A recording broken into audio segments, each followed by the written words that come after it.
నమస్తే, నేను మీ Raman Rajesh, MS life 600+ CRS TMT bar నుంచి ఉత్తమ నిర్మాణ ఛానల్కి స్వాగతం.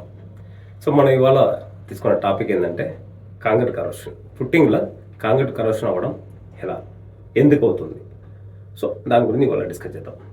సో దాని ప్రివెన్షన్ కూడా మాట్లాడతాం. సో కాంక్రీట్ కరోషన్లో మెయిన్ పాయింట్స్ రావడానికి, కాంక్రీట్ కరోషన్ అవ్వడానికి మెయిన్ పాయింట్స్ సల్ఫేట్ అటాక్, తర్వాత యాసిడ్ అటాక్, తర్వాత క్లోరైడ్ అటాక్, తర్వాత మీకు ఫ్రీజ్ అయిపోవడం. కాంక్రీట్ ఫ్రీజ్ అవ్వడం అంటే వాటర్ ఎంటర్ అయ్యి ఫ్రీజ్ అవ్వడం, తర్వాత పూర్ కన్స్ట్రక్షన్ ప్రాక్టీస్. సో ఇలాంటి కారణాల వల్ల మీకు కాంక్రీట్ కరోషన్ అవుతుంది. సల్ఫేట్ అటాక్ అంటే ఏంటి? సల్ఫేట్ అటాక్ అనేది భూమిలో నేచురల్గానే సాయిల్లో కానీ వాటర్లో కానీ సల్ఫేట్స్ ఉంటుంది. సల్ఫేట్స్ మీకు కాంక్రీట్తో రియాక్ట్ అవ్వడం వల్ల సర్ఫేస్ అనేది మీకు డ్యామేజ్ అయ్యి పిచ్చులు ఊడిపోయే అవకాశం ఉంది. దీనివల్ల కూడా కరోషన్ అవుతుంది. తర్వాత మీకు యాసిడ్ అటాక్. యాసిడ్ అటాక్ అనేది మనకు తెలిసింది. యాసిడ్ అనేది భూమిలో ఎలా వస్తుందంటే నేచురల్గా కొన్ని ఉంటుంది, తర్వాత ఈరోజు ఆర్టిఫిషియల్గా చాలా మటుకు భూమిలో యాసిడ్ అనేది ఉంటుంది. యాసిడ్స్ కొన్ని ఏరియాలో, ఇండస్ట్రియల్ ఏరియాలో రివర్స్ ప్రాసెసింగ్ వల్ల కూడా భూమిలో వాటర్ టేబుల్లో వాటర్ తోట కలిసిపోతుంది.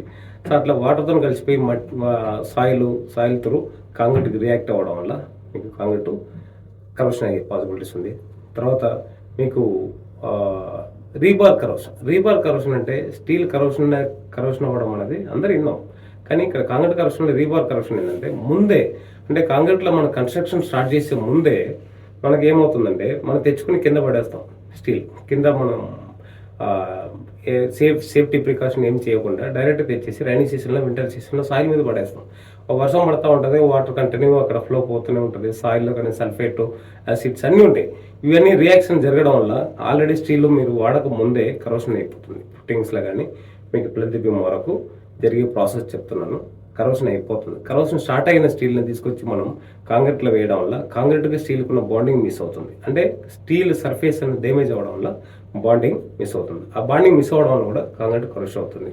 తర్వాత మీకు ఫ్రీజ్ అవ్వడం, అంటే కొన్ని ఏరియాలో నేచురల్గానే వాటర్ లైక్ ఇప్పుడు 5 to 6 feet మన డెప్త్ గుంతలు తీయగానే అక్కడి నుంచి వాటర్ ఎంటర్ అవుతుంది.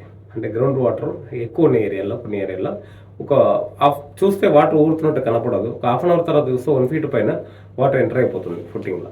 సో అలాంటి ప్లేసెస్లో మనం ఏం చేస్తున్నామంటే మనం కాంక్రీట్ వేస్తున్నాము, కాంక్రీట్ వేసేసి మన పని అయిపోయింది వెళ్ళిపోతున్నాం. కానీ వాటర్ లోపల ఎంటర్ అయిపోయి మీకు ఫ్రీజ్ అయిపోయి కాంక్రీట్ స్ట్రెంత్ వీక్ అవుతుంది. తర్వాత మీకు పూర్ కన్స్ట్రక్షన్ ప్రాక్టీస్ అంటే కాంక్రీట్ మిక్సింగ్ ప్రాపర్గా లేకపోవడం, ఎక్సెస్ వాటర్, మెటీరియల్ క్వాలిటీ సరిగ్గా లేకపోవడం, మన సూపర్విజన్ సరిగ్గా లేకపోవడం, ఇట్లాంటి కారణాల వల్ల కూడా కాంక్రీట్ అనేది కరోషన్ అయిపోతుంది. తర్వాత ఇది ఎలా ఉంటుంది, కాంక్రీట్ కరోషన్ మనకు చూడడానికి ఎలా ఉంటుంది?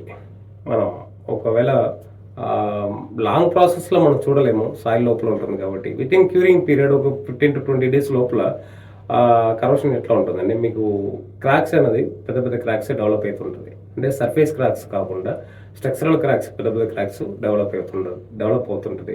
తర్వాత సీపేజ్, అంటే వాటర్ సీపేజ్ అవుతున్నట్టు క్యూరింగ్ చేసే వాటర్ నుంచి రస్ట్ స్టెయిన్ అనేది బయటకు కారుతుంటుంది. సో ఇవి అన్నీ సైన్, అంటే కాంక్రీట్ కరోషన్ అవుతుంది అన్న దానికి ముందే అడ్వాన్స్ కనపడుతుంది, ఇనిషియల్గా కనపడేది. అంటే లాంగ్ ప్రాసెస్లో చాలా కనపడుతుంది, అది మనం చూడలేము. సో తర్వాత దీనికి ప్రివెన్షన్ ఏంటి? ప్రివెన్షన్ మనం చెప్పడానికి వస్తే ఫస్ట్ కాంక్రీట్లో కవరింగ్ అనేది ప్రాపర్గా ప్రొవైడ్ చేసుకోవాలి. 4 sides, బాటమ్ టాప్ సైడ్స్ ఎక్కడైనా కానీ మినిమం 50 mm. వాటర్ సీపేజ్ ఉన్న ఏరియాలో 75 mm వరకు కూడా మనం మెయింటైన్ చేసుకోవచ్చు. అట్లాంటి కవరింగ్ ప్రాపర్గా మెయింటైన్ చేయడం వల్ల కాంక్రీట్ కరోషన్ కాకుండా మనం ప్రొటెక్ట్ చేసుకోవచ్చు.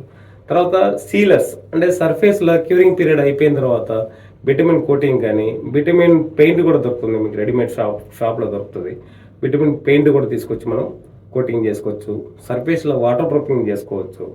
వాటర్ ప్రూఫింగ్ చేసిన తర్వాత కూడా మనకు కాంక్రీట్ కరోషన్ మనం ప్రొడక్ట్ చేసుకోవచ్చు. తర్వాత పూర్ మిక్సింగ్ కాకుండా రిచ్ మిక్స్ చేయడం, కాంక్రీట్ సూపర్విజన్ పర్ఫెక్ట్గా చేసుకోవడం, వాటర్ సిమెంట్ రేషియో పర్ఫెక్ట్గా చేసుకోవడం, దీని కారణాల వల్ల కూడా మనం పర్ఫెక్ట్గా మనం ప్రివెన్షన్ చేసుకోవచ్చు కాంక్రీట్ కరోషన్ కాకుండా.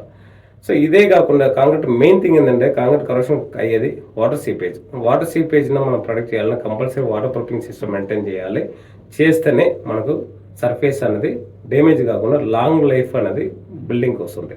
ఫుట్టింగ్ వన్స్ డ్యామేజ్ అయిందంటే మనం పైన ఎంత అందమైన ఇల్లు కట్టుకున్నా ఆ బిల్డింగ్ అనేది వేస్టే. లాంగ్ లాస్టింగ్ కాకుండా షార్ట్ పీరియడ్లో బిల్డింగ్ కొలాప్స్ అవ్వడమో లేదు మనం డిస్మాండ్లింగ్ చేయడం జరుగుతుంది. కాబట్టి మనం ఖచ్చితంగా వాటర్ ప్రూఫింగ్ సిస్టమ్ మెయింటైన్ చేసి కాంక్రీట్ కరప్షన్ నుంచి ప్రొటెక్ట్ చేసుకుందాం. సో ఇదే కాకుండా మన టెక్నికల్ టీం అన్నది మా ఎంఎస్ లైఫ్ స్టీల్ కంపెనీ నుంచి మీకు ప్రొవైడ్ చేస్తున్నాం. మీకు కిందకి స్క్రోల్ అవుతున్న టోల్ ఫ్రీ నెంబర్ కాల్ చేస్తే మీకు మా టెక్నికల్ టీం వచ్చేసి మీకు సైట్లో కానీ ఫోన్ కాల్ త్రూ మీకు సజెషన్ ఇవ్వడం జరుగుతుంది. ఇదే కాకుండా ఫర్దర్గా మీకు ఏ డౌట్ ఉన్నా మా టోల్ ఫ్రీ నెంబర్ కాల్ చేస్తే మీకు సలహాలు అందిస్తున్నాం. Thank you.